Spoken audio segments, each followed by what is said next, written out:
Bom, pessoal, vamos dar continuidade aqui no nosso estudo. A gente tinha parado nesse tópico de tipos de oração. Então, a gente viu alguns tipos de oração, como de intersecção, quando a gente faz algum pedido, né? Aí eu vou retomar um pouquinho esse parágrafo para a gente dar continuidade. Como foi dito anteriormente, é o uso da energia de natureza emocional, o uso dos sentimentos, o que caracteriza a oração e a distingue dos outros tipos de ação interna. E diferentes tipos de sentimento dão asas à oração. Por exemplo, o sentimento comum de incapacidade de enfrentar as situações e resolver problemas pessoais frequentemente nos impulsiona a pedir força, luz, orientação.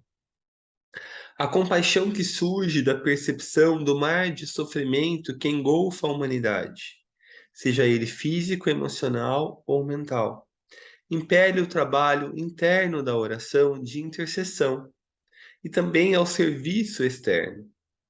E o companheirismo e o amor que crescem a partir do senso da nossa identidade essencial,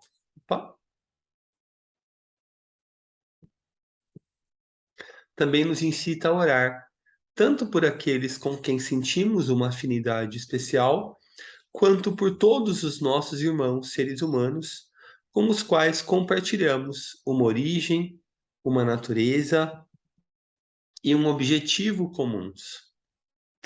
Quando conseguimos ir além das fronteiras do egocentrismo e do clamor dos nossos desejos egoístas e medos, começamos a perceber e a apreciar tudo o que herdamos dos reinos da natureza e das realizações dos nossos semelhantes.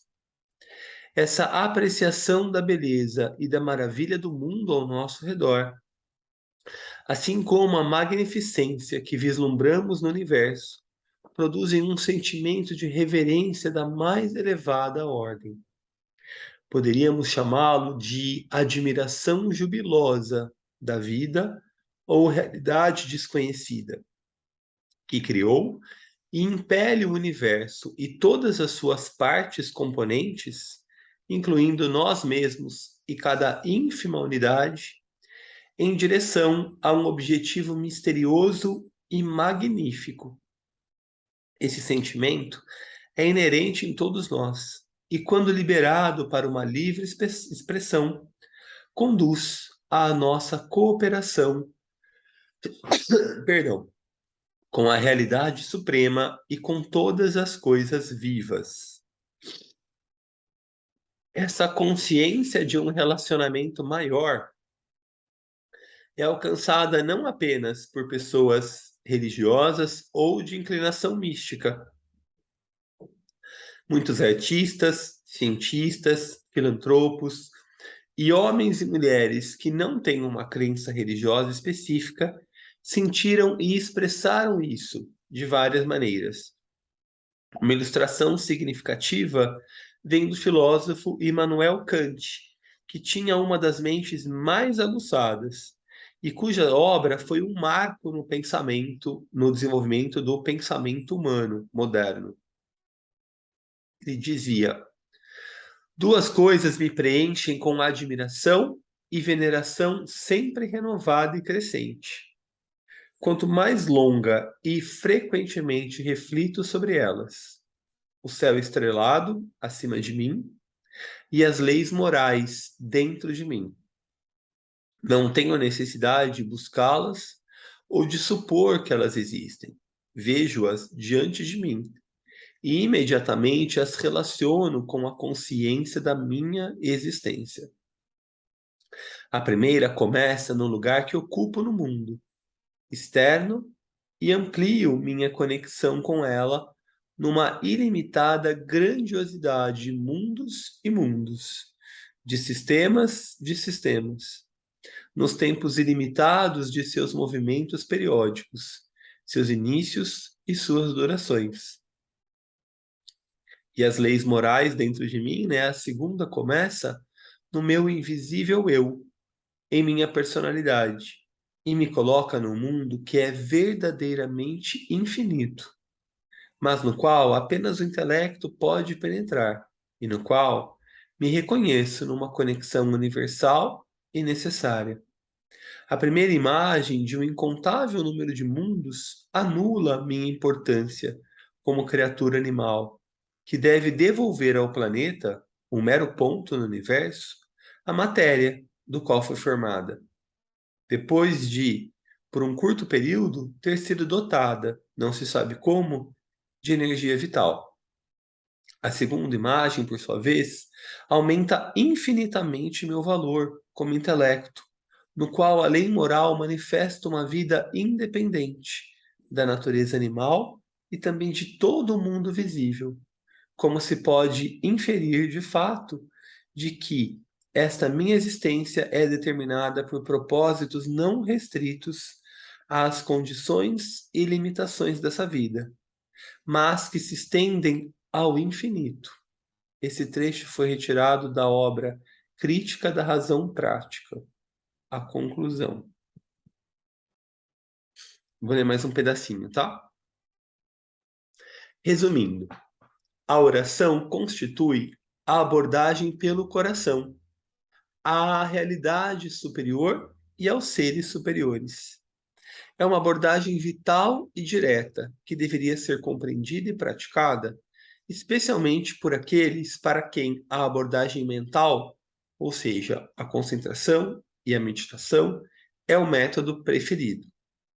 Deveríamos lembrar que a ação interna mais efetiva é uma combinação e síntese de todas as várias abordagens.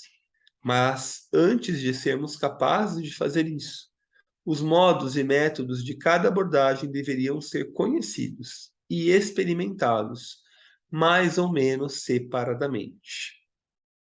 Isso se aplica à oração, tanto quanto à concentração e à meditação. Na oração, outros fatores psicológicos, como o pensamento e a vontade, podem entrar e se associar com o sentimento. Certamente não deveríamos tentar excluí-los, desde que a ênfase permaneça na atividade do coração e na utilização do sentimento e sua dedicação ao objetivo espiritual. Assim, a oração é útil de duas maneiras: como uma atividade específica de um importante aspecto da nossa natureza, e também como uma preparação necessária para a ação interna, inclusive sintética, que, como veremos, resulta na abordagem espiritual unificada do nosso ser total. Então, antes da gente entrar aqui, né, no que as orações podem ser, a gente viu, né, a importância da oração em geral ser mais uma oração uma forma de intercessão, onde a gente se conecta com seres mais elevados, com forças mais elevadas, faz pedidos, mas também, à medida em que a nossa consciência vai se desenvolvendo, ela vai também sendo uma forma de compaixão a todos os seres, uma forma realmente de nos conectar a todas as formas de vida pelo coração. E aí o Assagioli fala que não é uma característica específica ou uma ferramenta específica dos religiosos, naturalmente, né? A gente sabe que, por exemplo, cada um dos 7 raios produz 7 tipos diferentes de pessoas.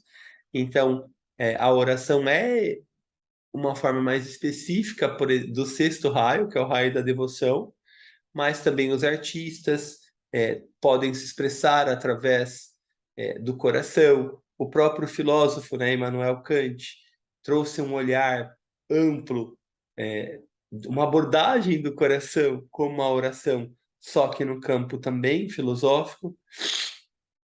E aqui a gente vai vendo a importância de, mesmo para os tipos mais mentais, utilizar a oração. A gente sabe que o caminho do desenvolvimento espiritual, ele passa pelo caminho do coração e pelo caminho da cabeça.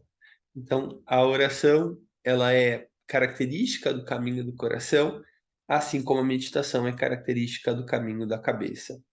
E nós, como estudantes da sabedoria eterna, devemos utilizar os dois caminhos, né? A gente sabe que nas próprias escolas iniciáticas, como a maçonaria, por exemplo, né, você entra e passa por dois pilares. Esses pilares, um dos símbolos dele, além de várias outras dualidades, mas do ponto de vista espiritual, é o caminho do coração e o caminho da cabeça.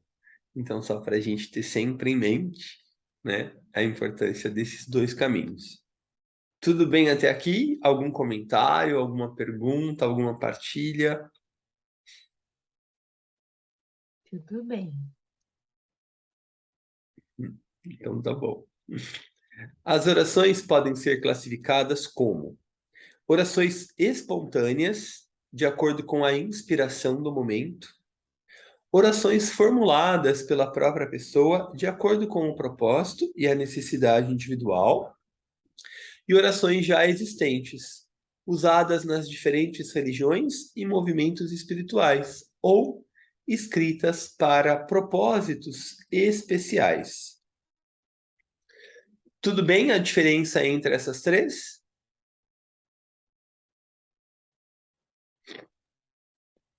Essa oração já existente, por exemplo, as orações que a gente aprende, Isso. ela tem a mesma finalidade, eh, ou eu posso fazer uma oração já existente e ter uma uma um caminho, um propósito diferente, assim, na hora de canalizar essa energia, esse sentimento? Essas orações já existentes são, por exemplo, o Pai Nosso, a Ave Maria, um sutra para os budistas. Em geral, a gente não tem muito, a gente nunca reflete muito sobre, a gente não é ensinado a refletir, né, Tati, sobre por que que a gente faz uma oração, né, ou o Pai Nosso mesmo, né? A gente aprende e entende que é uma forma de se conectar, né? Desculpa. Hum. É. Mas com certeza, à medida em que a gente pega mesmo essas orações já existentes, que são mais populares, e a gente reflete sobre cada estrofe, a mesma grande invocação, né? Que é uma oração, a gente pode dizer assim, é uma invocação, mas a gente também pode chamar de uma oração. Só para ficar um exemplo mais prático, né? Porque em termos de técnicos, ela é uma invocação, mas muita gente a vê como uma oração, né? Nos movimentos mais do eu sou, ou mesmo os movimentos que a gente vê por aí, né? De pessoas mais ligadas a uma espiritualidade. E a gente sabe o tanto que é possível que a gente se aprofunde em cada estrofe, né? Com cada propósito dela. E o Uhum. mesmo acontece então com as orações normais. Muitas vezes a gente só reproduz essas já existentes. Mas a gente sim pode pegar, de repente, uma delas e se aprofundar no propósito para o qual ela foi trazida para nós humanos. E aí então a gente pode dar um direcionamento. Sim, tá bom, obrigada. Imagina. Assim como essa segunda, né? Ó, orações formuladas pela própria pessoa, de acordo com o propósito e a necessidade individual. Então, não é diferente da espontânea, que a pessoa de repente faz. É muito comum essa espontânea, a gente vê, por exemplo, nas igrejas evangélicas, né, no momento de oração, ou mesmo no espiritismo, né? Vamos fazer uma oração. Então, a pessoa faz uma oração espontânea. Essa oração formulada, de repente, aqui a pessoa já tem, de repente, um propósito específico, ela já pensou numa necessidade mais pessoal, e aí ela formula uma oração para chegar nesse propósito, nesse objetivo. Mas isso também pode ser feito através das orações já existentes, se a gente dedicar um tempo para tentar entender para que ela existe, né? Uhum. Qual o propósito que ela pode ter, que ela foi trazida para a gente enquanto humanidade. Sim. Muito obrigada. Imagina. Deveríamos experimentar os diferentes tipos de oração e escolher aquele que nos pareça o mais efetivo de acordo com a ocasião. Por exemplo, as orações espontâneas podem ser mais adequadas para o uso individual, mas as orações grupais formuladas podem mostrar-se melhores para reuniões ou trabalhos subjetivos unânimes. Em todo caso, ficará claro, a partir do que foi dito anteriormente, que a oração é muito mais do que simplesmente uma forma de pedir, baseada na fé, como muitos pensam. A verdadeira oração surge do coração, que sabe que é parte de algo maior do que si mesmo. E seu amor e anseio de alcançar a unificação com esse todo maior provê suas genuínas asas e seu poder impulsionador. As seguintes preces pouco conhecidas são de várias tradições e indicam a amplitude do aspecto desse tipo de abordagem espiritual. Tem umas orações bem bonitinhas aqui.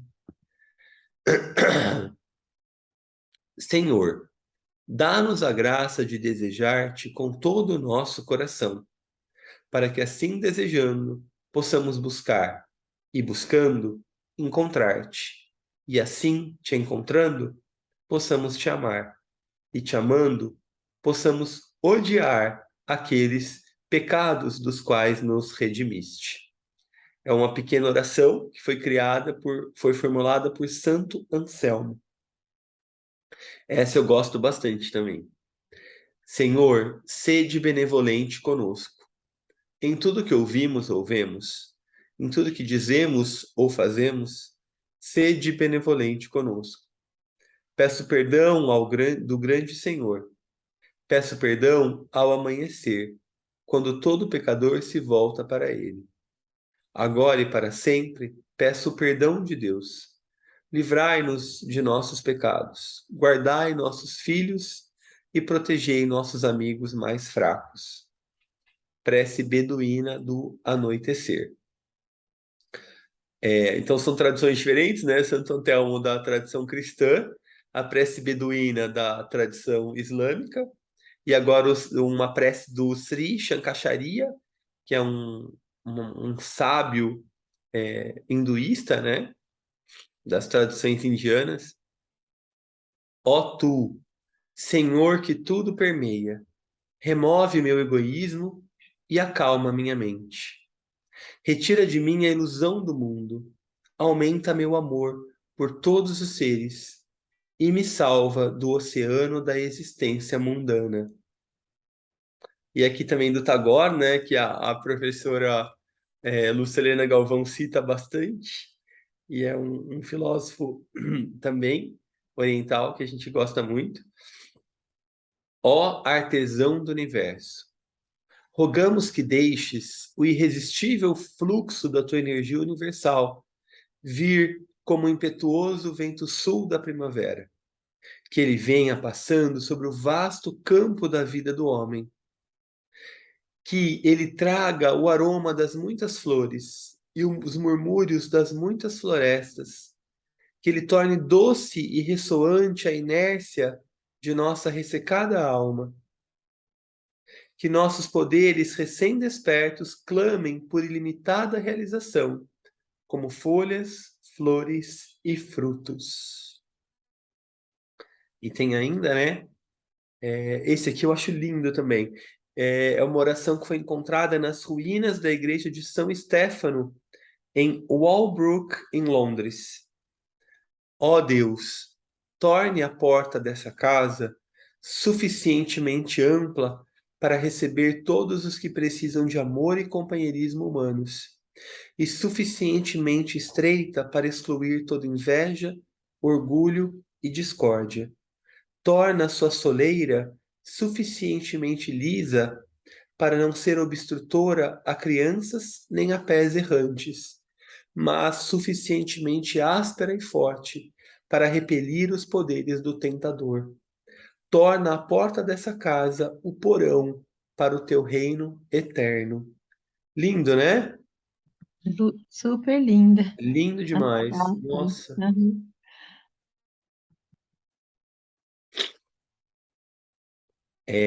Talvez fosse bom a gente finalizar aqui, porque ó, daí na próxima reunião a gente pode estudar e refletir sobre a visualização, e depois, na última do mês, né? Porque hoje é 16, vai ter 23 e 30, aí a gente reflete sobre a imaginação, né? Para a gente ter uma percepção mais clara do que é visualização e do que é imaginação, que às vezes a gente confunde um pouco ainda, né?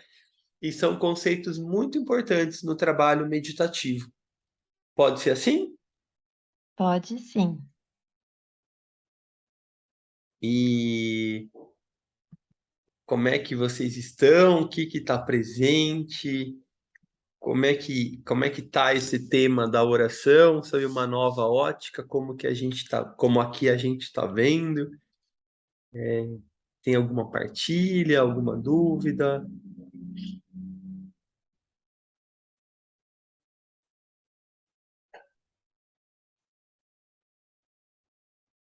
algum comentário?